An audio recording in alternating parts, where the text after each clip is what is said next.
안녕하십니까. 맥체인 성경 읽기 사사기 12장, 사도행전 16장, 예레미야 25장, 마가복음 11장, 첫 번째 사사기 12장, 네 분 속의 리더십과 사사의 계승. 본문 이해에 도움이 되는 배경과 맥락을 소개합니다. 사사기 12장은 에브라임 지파가 입다에게 전쟁에 자신들을 부르지 않았다고 항의하며 싸움을 벌이고 결국 4만 2천 명이 죽임을 당한 사건으로 시작됩니다. 쉽볼렛과 십볼렛의 발음 구별은 지역 방언의 차이를 통해 정체성을 가리는 수단이 되었으며 이로 인해 수많은 동족이 목숨을 잃게 됩니다. 입다 이후 입산, 엘론, 압돈이 차례로 사사가 되었으나 특별한 사건 없이 그들의 재임기만 언급됩니다. 이는 이스라엘 내 리더십이 점차 약화되고 있으며 민족 전체가 분열과 혼란을 겪고 있음을 보여줍니다.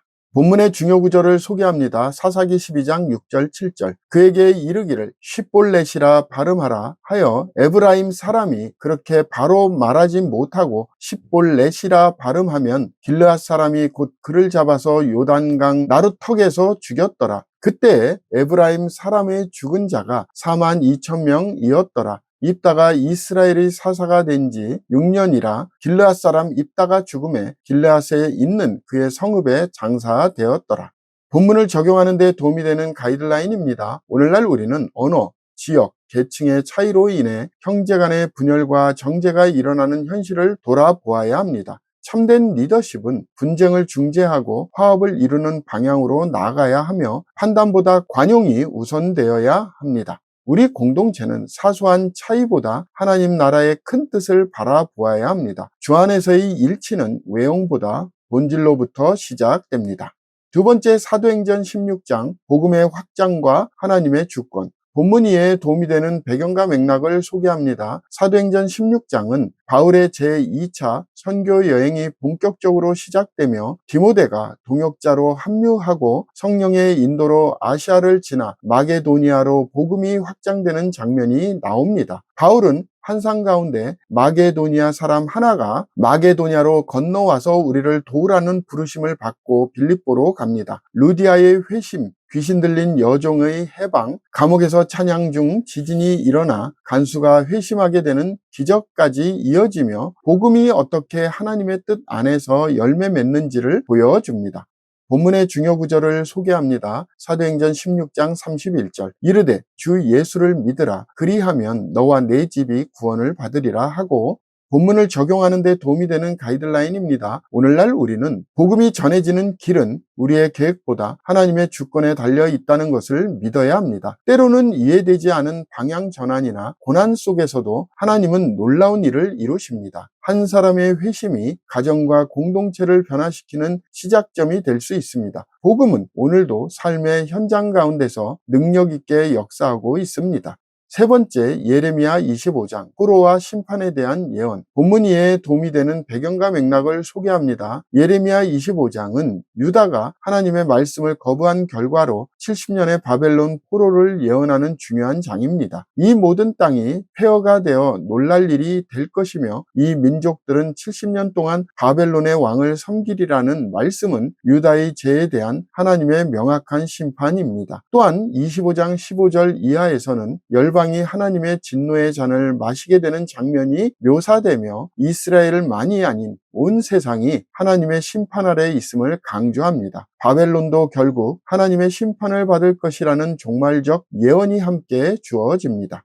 본문의 중요 구절을 소개합니다. 예레미야 25장 10절 11절 내가 그들 중에서 기뻐하는 소리와 즐거워하는 소리와 신랑의 소리와 신부의 소리와 맷돌 소리와 등불 빛이 끊어지게 하리니 이 모든 땅이 폐허가 되어 놀랄 일이 될 것이며 이 민족들은 70년 동안 바벨론의 왕을 섬기리라.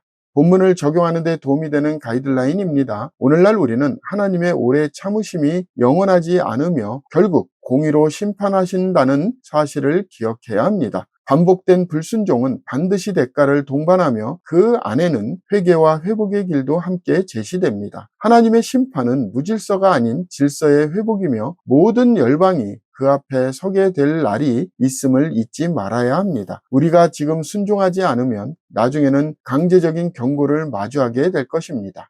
오늘의 마지막 본문 마가복음 11장 메시아의 권위와 심판의 시작. 본문 이해에 도움이 되는 배경과 맥락을 소개합니다. 마가복음 11장은 예수님께서 예루살렘에 입성하시는 장면으로 시작되며 호산나 찬송하리로다 주의 이름으로 오시는 이여 라는 외침은 메시아에 대한 환영의 표현입니다. 그러나 그 기대는 정치적 해방에 가까웠고 예수님은 성전을 정결케 하시며 내 집은 만민이 기도하는 집이라 칭함을 받으리라고 책망하십니다. 무화과나무를 저주하시는 장면은 외형은 있으나 열매 없는 종교를 상징하며 기도와 믿음, 용서의 중요성을 강조하십니다. 본장은 예수님의 왕권과 심판 그리고 참된 경건에 대한 메시지를 담고 있습니다. 본문의 중요 구절을 소개합니다. 마가복음 11장 24절 그러므로 내가 너희에게 말하노니 누구든지 기도하고 구하는 것은 받은 줄로 믿으라. 그리하면 너희에게 그대로 되리라. 본문을 적용하는 데 도움이 되는 가이드라인입니다. 오늘날 우리는 신앙의 외형보다 열매를 맺는 삶을 더욱 추구해야 합니다. 하나님께 드리는 예배와 기도는 형식이 아니라 진심에서 비롯되어야 하며 참된 믿음은 용서와 용납을 동반합니다. 하나님의 나라는 보여지는 종교보다 마음의 중심과 삶의 열매를 중요하게 여기십니다. 매 순간 주님의 권위를 인정하며 순종하는 태도가 필요합니다. 감사합니다.